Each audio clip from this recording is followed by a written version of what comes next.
For some people, the mention of Hays and Ellis County brings to mind Oktoberfest, Catholic churches, and Volga German immigrants. But who were the Volga Germans? Find out on today's episode of History in Hays. Welcome back to History in Hays, a series exploring different historic events in Hays and the surrounding areas.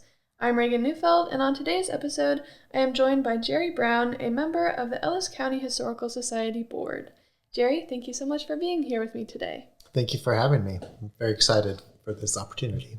So before we actually get started, can you just take a moment to sort of give me a little bit about your background? Where did you grow up and how did you come into your role with the Historical Society? Absolutely. So I was born and raised in Ellis County, so I've lived here my entire life. Grew up in Victoria and came to Hays to go to college, and then got a job teaching with the school district out of college, and then I've been here ever since. So that got me into Hays, and history has always been important to me. I've always enjoyed that. And I was involved with a group called the American Historical Society of Germans from Russia from an early age. I'm one of those people that they lost money on with membership because I bought my life membership when I was 18. Through that, I got to kind of know Amanda Rupp, who is the director here at the Historical Society, and she encouraged me to consider potentially trying to serve on the board here at the Ellis County Historical Society, and I jumped at that opportunity. I thought that was a great fit for my interests, and also with the exciting things that were going to be going on with the Historical Society, reopening the museum and the expansions and the things that we were doing, just really made me very excited to jump in and try and learn and give my talents. And so that was 3 years ago, and here I am. So I'm very excited to be on the board. Yeah, that's awesome. So today's episode is all about the Volga Germans, and it's very common when you're in Hays, or I feel like even if you just hear about Hays, you hear the words Volga German. But what does that even mean? Right. So a lot of people have the misconception that there's a place in Germany called Volga, and that's where they come from. And actually, that's not the case at all. When we refer to Volga Germans, we're referring to people who have German ancestry and German heritage who left Germany and the surrounding area in the 1760s, and they went and settled in Russia. And in Russia, they were settled along the Volga River in Russia, and that's where the name came from. So when these German-speaking people left Russia to come to the United States and eventually to here in Hays, Kansas, they were referred to Volga German because that's the river region in Russia from where they came. Interesting. So what was going on both in Europe and then also in Kansas at the time of the Volga German settlement? Sure. So there's kind of a two-part migration, as I kind of alluded to in that first part. And so in that German region in the 1760s was a big upheaval. They'd been living through war, and they were just kind of tired of being peasants and being always fighting. And so Catherine the Great she was the Tsarina of Russia at the time, and she gave them an invitation to come and settle in her land now. She was a German to begin with and ended up being a Russian, wife of the Russian Tsar. And so she invited them to live there along the steppes, which is a long, drawn-out story that we don't have to get into. But about 100 years later, a lot of the promises that she had made kind of started to fall away. And she had passed, and there was new leadership. And a lot of the things that they promised, self-governance and maintaining their own culture and their own customs, and mainly was they were, for lack of a better term, they didn't have to serve in the Russian military, and that was being pulled away. And the whole reason they left Germany was to avoid being in war, and they were tired of that. And so they began to look. And so they had sent scouts out to all kinds of places, North America, South America, Canada, all over the place, looking for another opportunity for their people.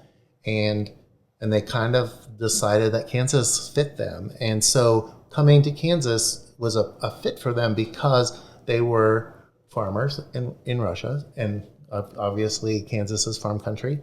And Kansas at the time, it was like this magic bullet of railroad expansion, westward expansion of settlements, Homestead Act, all those kind of things that were providing the people who are looking for a place to live the opportunity to do that. Free or very inexpensive land, the ability to start their own communities and maintain their customs and culture, and jobs in agriculture and in the railroads. So that really was the recipe, I think, that brought them to this part of the country. So then my next question is, what about Hays made it, appealing to so many of the Volga Germans? Because I'm from Inman in McPherson County, and around that area there is obviously a lot of German heritage, but they're German Mennonites. Right. So it's kind of interesting to me to see the difference between the two areas. Yeah, I mean, I think there was a little bit of a population vacuum in Ellis County in this area. I mean, we had Hays, and then you had maybe these little tiny upcroppings, but there really wasn't much as far as population centers. And so, like I said, the ability to get the land to farm, and then the ability to kind of settle together within their own family groups, because that was really important to them. They were a very close-knit community, and probably much like with the Mennonites in Inman, they didn't just move a family at a time. It was these big groups, these big clusters of families, like hundreds of people at the same time. And so they had the opportunity in Ellis County because of that kind of open and I don't know if I want to say welcoming, but that open kind of vacuum of population allowed them to come in mass and still settle together. And I think that was really, what drew them here. So the railroad was there. They had a population and a commerce hub in Hays that they could tap onto, but they didn't have to live there. They could have their own little communities. I think it was like the perfect storm, so to speak, and they just really thrived in that area with agriculture and other industry at that time. Yeah, so then once they got here, what was life like for the Volga Germans? And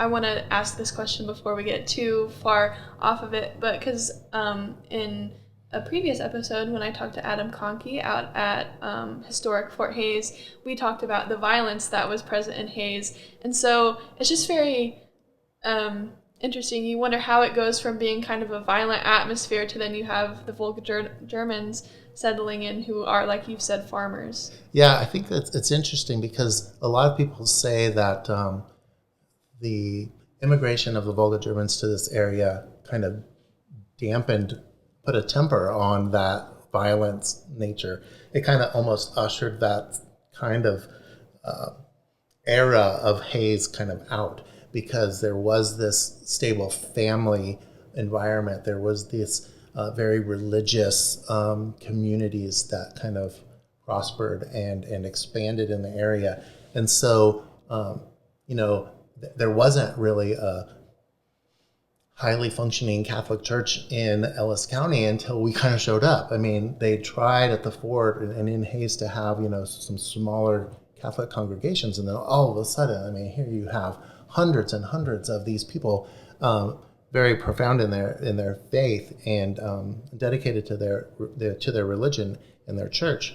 I think that whole culture just kind of changed everything. So, but their way of life, obviously was difficult. If you think about it, all of the little towns that sparked up along a riverbed somewhere, and there was nothing. So these people built their homes again from nothing. Sod houses, digging into the ground, cutting what few trees they had. So then they had to excavate and dig up the limestone to build their homes and their structures. And so there's stories of people who rented an apartment in Hays and walked back and forth, 10 or 15 miles a day to their little homesteads to try and build these homes and these communities. And so I would say it was a very difficult, hard time in their life, but ended up being very fulfilling in the fact that they were able to recreate in a way the family-centered communities that they came from, and then still be able to kind of maintain their own identity and not assimilate, which has kind of preserved, in a sense, the customs and traditions and the things that are very common amongst the Volga Germans, because they were able to isolate themselves somewhat from the Wild West that was just down the road, but yet they would go into town from time to time and do those things. So that's one of those weird things that's trying to wrap my head around, like my great-grandfather, the farmer, elbow to elbow with the gunfighter. It just doesn't ring true in my mind that that's how that should be, but we know that it probably happened because it was the same time frame. I mean, it had to happen. They were close together. So I think that's kind of an interesting perspective to look at historically. Definitely, yeah. That's something I've kind of been thinking about too when preparing for this. So how does that way of life eventually evolve to what we see now in Hays and the surrounding communities in Ellis County? Yeah, I mean, as anything passes in time and mobility becomes more prominent, I mean, people back in the time, I mean, they were isolated, probably somewhat by choice, but also isolated by just modes of transportation. I mean, when you have take horse and buggy and things like that, you don't travel as far. So obviously with the advent of the car and people working outside the home and going into to towns to find their jobs, and then at the same time, family is exploding, and so you have these many children and not a lot of land. People start to move away, and so the culture seems to somewhat deplete. Not deplete, but dilute is maybe the better word. And so how does that change into what we see today? Well, it's interesting. People have said that they are still surprised at how much of our culture is alive and well and still practiced by people who are almost 150 years removed from those initial customs and traditions. But I think it's because of the high concentration of people who share that same kind of zest, just that understanding and that common theme of life. And so I think you see that still today, and we hope that it doesn't erode. I think that's why doing things like this are so important, because people are still interested in their history. They just don't know where to look to get it anymore as they get more and further removed from people who lived it firsthand. And so the more we can preserve it and record it for posterity purposes, allows people to tap back into it and reconnect with their past. Yeah, building off of that, how is the Volga German heritage still seen in Hays and Ellis County? I mean, obviously we're recording this during Oktoberfest week. Right. So that's a pretty big thing. But then also you look at like the historical churches that you were talking about. And then of course, those German last names that are so common here. They're so common, they'll roll right off the tongue of the local, but the new people coming in are like, how do you say that? Definitely those things are very much still there and something that you can tap into. I think you're going to find that with the foods. You're going to find, where else are you going to go to get a bierach? Where else are you going to go to get, dumplings and blackberry, schwarzbeer? Where are you going to get those kind of things except here sometimes? And so I think the food is definitely something that has maintained and has a foothold that won't go away. I think some of like the games, like right now in the other room, we're playing Duroc, and so we're keeping alive some of the games and traditions, the dancing, the language, even to a certain extent, is still kind of left. And like you referred to the churches, the structures themselves, but I think the religion itself. I mean, most towns the size of Hays, anywhere else in the world, wouldn't have 4 Catholic churches. I mean, there's just a predominance of that, of the culture and the language and the customs and the religion and the families. And I think you've hit on all of those with it. And of course, the highlight, Oktoberfest. Let's just enjoy it. So I think those kind of celebrations are great. Is there anything else that's besides those 3 things that I mentioned that are sort of other ways that the heritage pops up today? Like I mentioned the food, and I think that's really a big thing. It's something that, I belong to several Facebook groups and threads about people from all over the world who have some sort of Volga German connection, and it always is interesting to me what people associate with Hays, with that coming home feel, and a lot of it has to do with funny stories that their grandparents may have told them, and usually there's some obscure German word in there that they don't know what it means, or it's the foods that they remember their grandmother making, or the games that they played. I think those kind of things are people remember, and they are such a everyday type thing in most of the local people's lives that they don't think of it as something super special or super unique until you come in from the outside world and you see it, and then it's like, oh, it's not like that everywhere else. People don't know what I'm talking about when I say X, Y, and Z. And so I think that makes it unique for the people locally when we talk about the culture. And that sort of solidifies Hays as that quote-unquote regional center of this culture, right? I would definitely say so, because the little German named villages don't roll off the tongue as easy, and also it's not recognizable. Hays is what was recognizable, and when Hays was crowned, the German capital of Kansas, people were like, well, what about all those other German places in Kansas? And I'm like, I get that, but we kind of can help represent all of you. This is, I think, what draws all of those German cultures and German communities together in their strive to maintain their identity.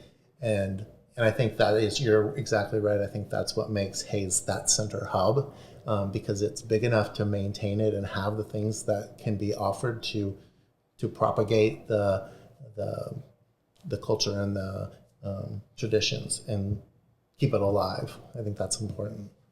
Yeah, so speaking of maintaining it and keeping it alive, something that I've been really interested in, and again, researching for this and preparing for this, is do you think, as you said, some people are 150 years removed from their ancestors coming here. So do you think as we get further away from those generations who first came over here, do you think it will continue to be celebrated as much? I hope so. I really do hope so, and I think it will, because people are making a conscious effort right now to not let that history be forgotten.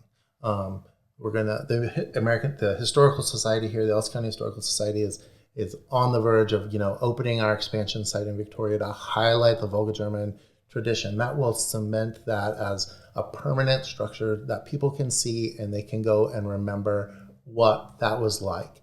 To remember that, to not let it be forgotten. And I think it's those little pieces along the way, and kind of the resurgence a little bit of Oktoberfest, not just for the beer drinking part, but some of the cultural and custom parts of it, that blend and that mesh together, I think hopefully will not let those traditions die.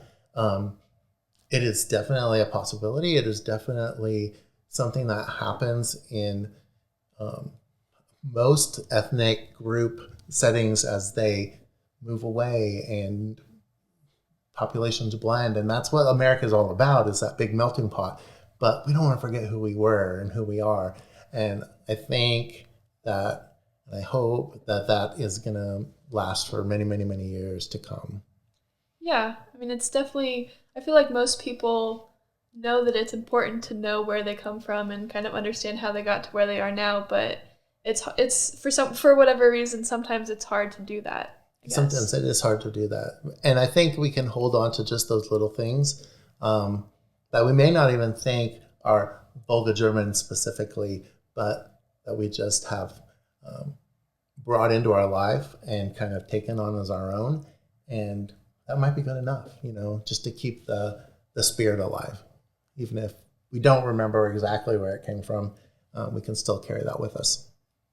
Is there anything else that you wanted to add that I didn't ask about or we haven't touched on? I mean, I guess I would just say that there are a lot of big things came out of the Volga Germans coming here. A lot of entrepreneurship, a lot of business sense, highly praised businessmen and architects, and all the things. And so I think that there's been a big contribution to the community by this group of people that sometimes just gets blended in with the rest of Hays history, as it should, because it all is just part of Hays history. But to kind of understand that a lot of times when people think of the Volga Germans, they just think of the little German Catholic farmers.